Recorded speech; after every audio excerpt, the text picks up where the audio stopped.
सुकुम्बासी बस्तीको बारेमा प्रश्न उठेको हुनाले सर्वप्रथम त हाम्रो पार्टीको सुरुमा प्रतिबद्धता पत्रमा मा भएका कुराहरू, बाचापत्रमा भएका कुराहरू, सरकारले ल्याएको कार्ययोजनामा भएका कुराहरू, अहिलेको हाम्रो सरकारको निर्णयहरू हामी त्यसमा एकदम प्रतिबद्ध छौँ।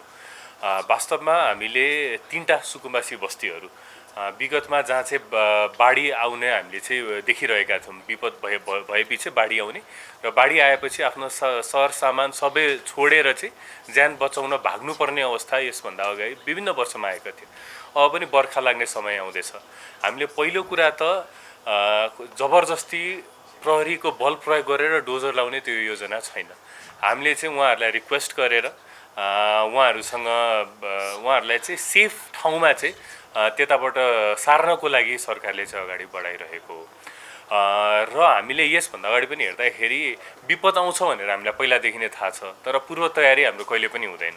हामीले एक किसिमको यो अहिलेको स्थानान्तरण भनेको चाहिँ त्यसको लागि पूर्व तयारीको विषयको लागि चाहिँ उहाँहरूलाई नै अलिकति सेफ होस् भनेर हामीले त्यहाँबाट स्थानान्तरण मात्र गर्न खोजेका हौँ।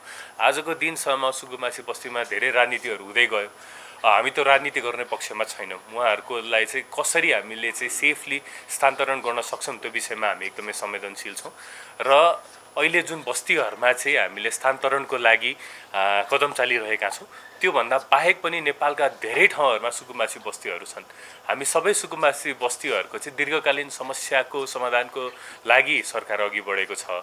त्यो दीर्घकालीन समाधान हुन्छ पनि।